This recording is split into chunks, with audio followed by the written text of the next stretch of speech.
I'm Dorothy Ratnarajah. I was born in Kew, a suburb of Melbourne, in 1933. I lived in Melbourne and worked in Melbourne all my life until I came up here in 1984. My childhood was wonderfully blessed. We lived in a lovely suburb, you know, one of the more affluent suburbs of Melbourne. And even though gradually suburbia was encroaching, but there was still enough bush that I sort of roamed freely and as a kid.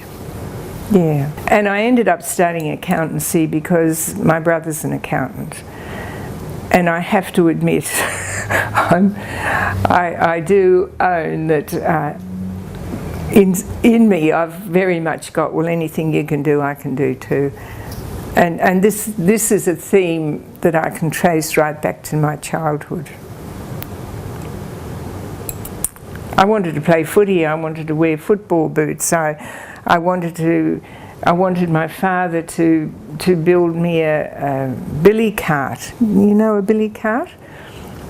Fruit box on a plinth and iron wheels in the front, and you steer with a rope, and my brother had one, and all the kids in the district would charge down a very steep hill, and I kept pleading and pleading and pleading, build me a billy cart too. No, you're a girl and you've got a pram. So I thought, a pram, oh, that's got wheels. So I would go up to the top of the hill with my doll's pram, and I would sit astride it with the metal handle between my legs, and I would take off down the hill as fast, and prams have bigger wheels than billy carts, so I could really travel, but the only way I could stop the thing was to tilt and steer it into the gutter and fall off on the grass. But I did it. So that's why I say a theme in my life has been anything my brother can do, I can do too. So not a very honourable reason for choosing accountancy, but have to own it. I would have to say the moment when I experienced the most elation would be after my son was born. But equally, I think the moment when I experienced the greatest tragedy in life is when I heard my son had died. Well, I was a very young mother. I was 21. I was married at the time. My husband was in the Air Force. He was away interstate. I had no concern or worry about living alone and going into labour and getting myself off to hospital and having my baby. But I was very filled with anticipation for him seeing our little boy. But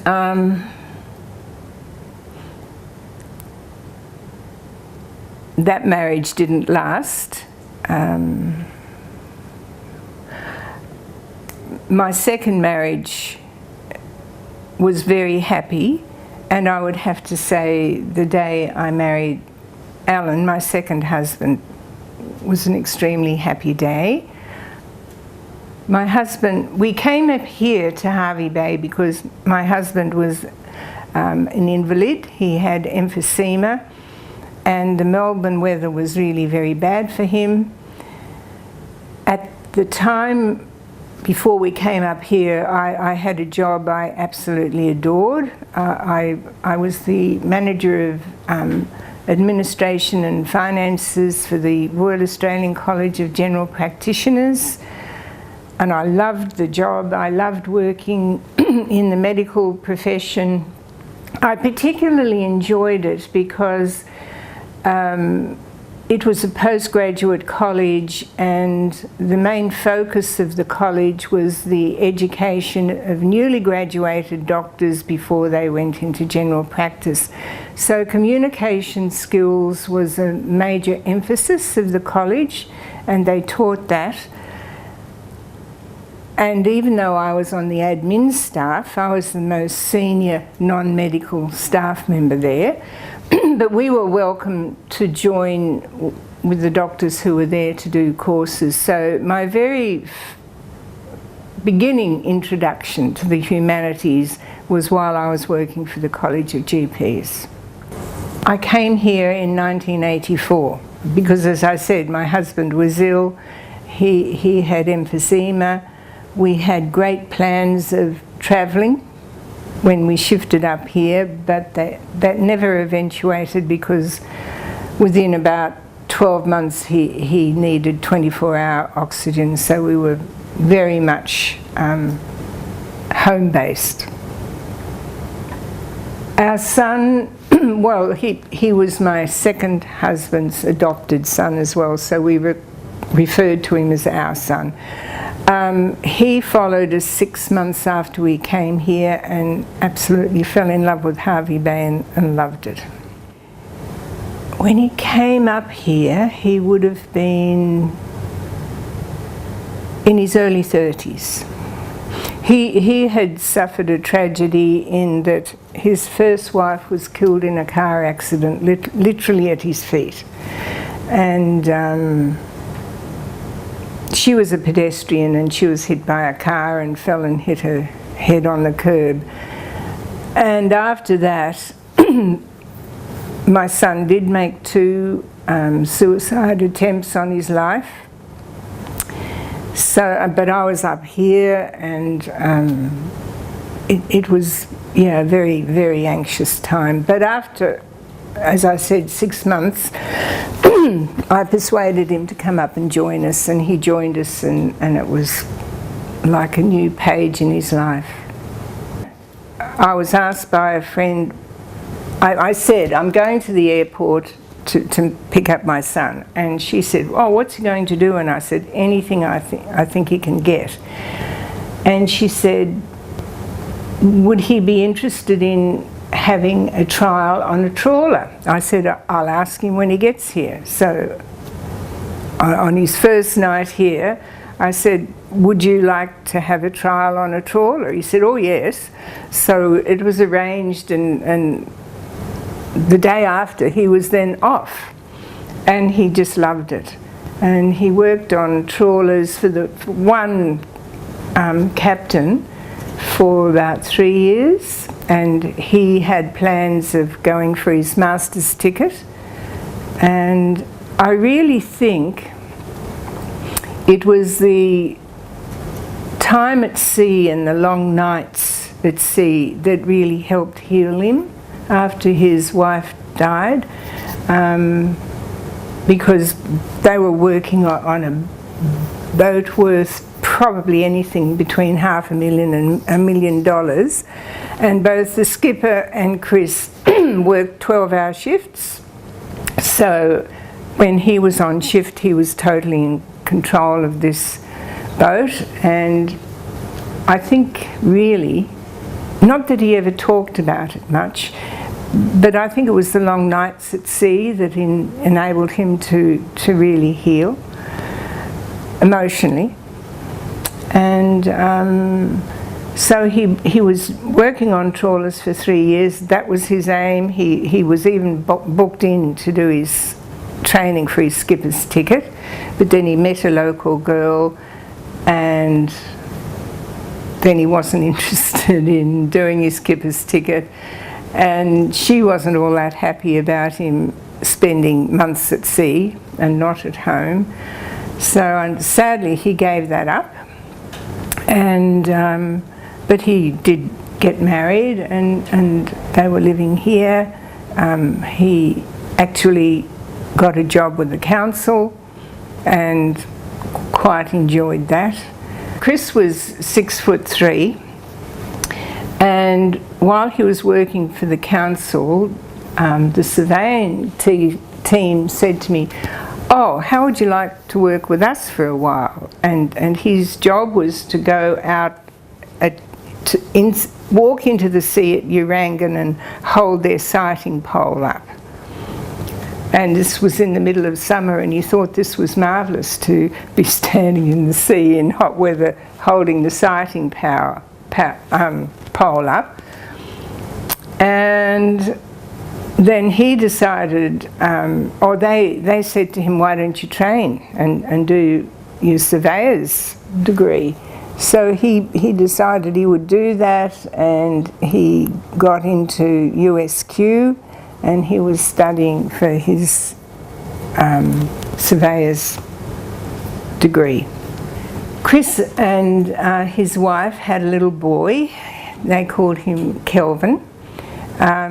Sadly, there were issues within the relationship, and there was a possibility that Kel would be taken interstate, or Chris wouldn't be able to see him again and be involved in his life, and that really broke his heart. And it was at that time that Chris took his own life. And when Chris died, Kelvin was, I think, 15 months old. Prior to Chris's death, I was very aware, after I knew his marriage was breaking up, that he was a potential suicide. Even though you know somebody may choose to leave life, there's nothing you can do to stop them. There really isn't. And so that's what happened. And after Chris died, I was contacted actually by the training officer for Lifeline, and he asked me to come and train as a telephone counsellor with Lifeline, which I did. And I enjoyed the training, and I particularly enjoyed the sort of, those in the training, it was like a family. And because I'd lost my only son, and there was a difficult relationship with his wife, and even though I was seeing my little grandson quite often, I used to look after him through the day, some days, but there was a lot of insecurity there. So I really welcomed that family support feeling I was getting from Lifeline. And after I'd worked for Lifeline for a few years on the phones, which is all voluntary, because I'm also an accountant, I was asked to come onto the paid staff for Lifeline as a financial counsellor, where I would be working with people who were in financial difficulties for whatever reason. So I was doing that, and then I thought, I think I would rather study counselling at a tertiary level.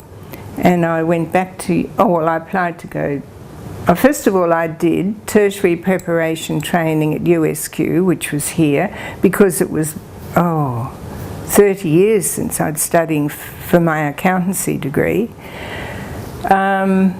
So I did their tertiary preparation program and loved that, and got through that easily, and on the basis of those scores I got into UNE, into a Bachelor of Counselling course. And I chose counselling rather than psychology, though everybody I see now, I tell them to choose either social work or psychology. Don't do a counselling degree, because it really doesn't lead anywhere. You get great skills, but if you're looking for a secure future, you need either psychology or social work. So I went off to UNE, and I actually got my bachelor's degree in 18 months, so I just kept going, and I did a course masters and finished that in 2 years. And because I loved UNE and I liked studying, even though I was also working by now as a counsellor, I then enrolled, I was invited by the Dean of the University to do research. So I enrolled then in a Master's by research, and then I did my Honours Masters. And then I just kept going, and then I did a PhD. I reapplied to the university to do an Honours Masters. Of course, you need a research topic. At a research workshop down at UNE, one of the lecturers said, "What is the one subject, one question you've got in all the world that you really want to study more than anything else?" Because he said, your passion about getting the answer to that is what will sustain your energy throughout it's a long process, and there's a lot of tedious work in it, but it will sustain you through your research. And that was wonderful advice. Well, the one question I wanted to know was, how can I help my 2 little grandsons to deal with the fact that their father chose to leave life? So my first research study was exploring the experience of people who are adults now, but who lost a parent to suicide when they were children or teenagers or before they matured. So that research thesis was titled "The Construction of Meaning Following Parental Suicide." So I interviewed different adults, and what I realised from their stories, that really just the death of the parent was only part of a much larger story, and that led into me wanting to explore the family experience behind the suicide. So my PhD's titled "Sagas, Suicides and Sequels, the exploration of family experience." And so I was able to recruit not only children who'd lost a parent to suicide, but spousal suicide, survivors of suicide, parents who lost a child to suicide, and siblings. And from their stories,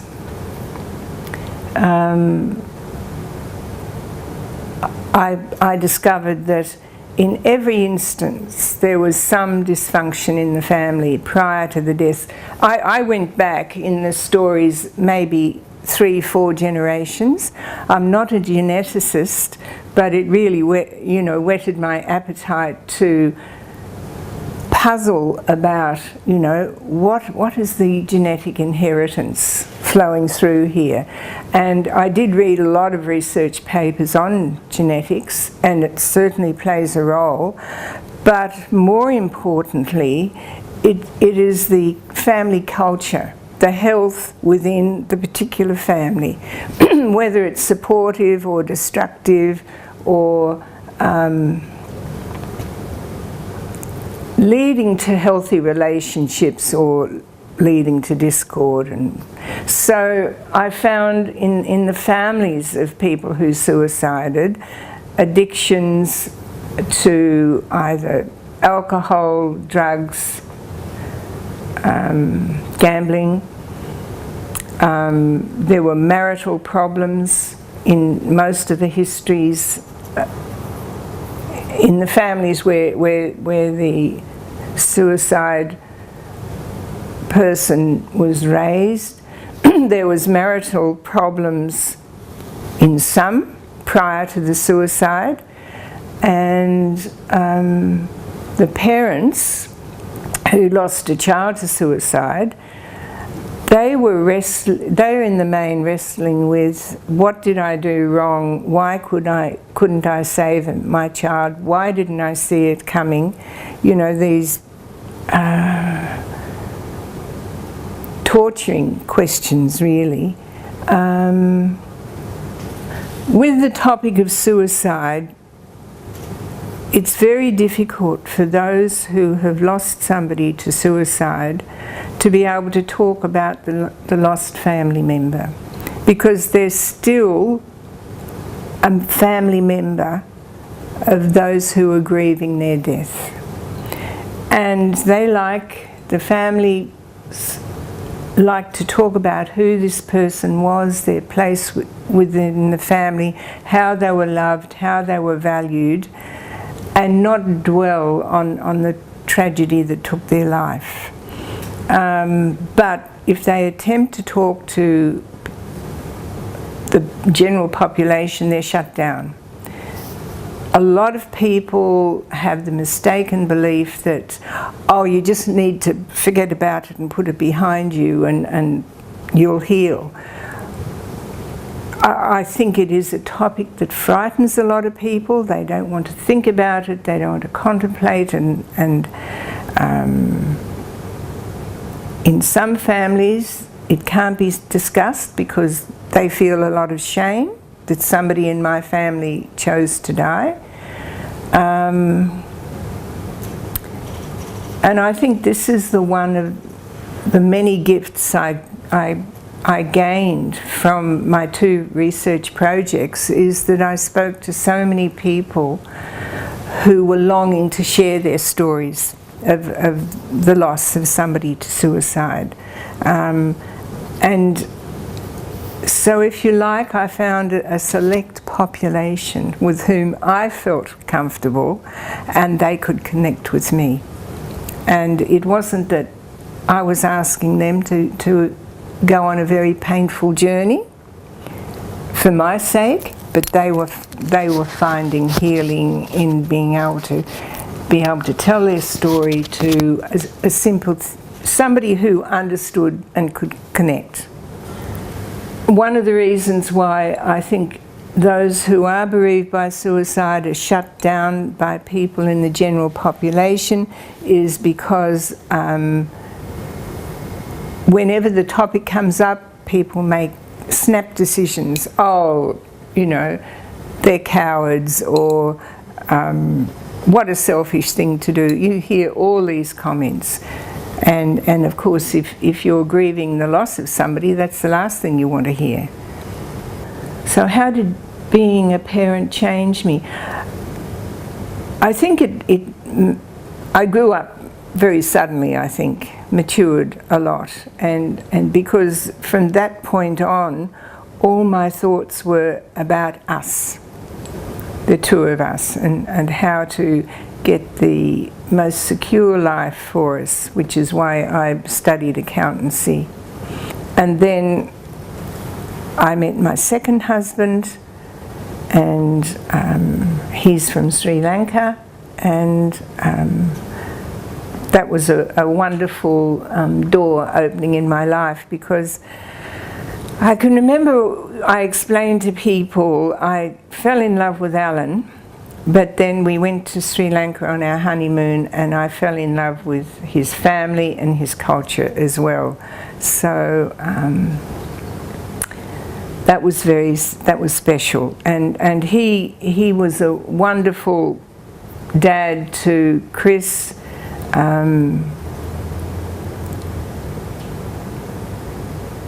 And we took Chris to Sri Lanka when he was 16 years old, and that's the photo of him over there when he was 16 years old.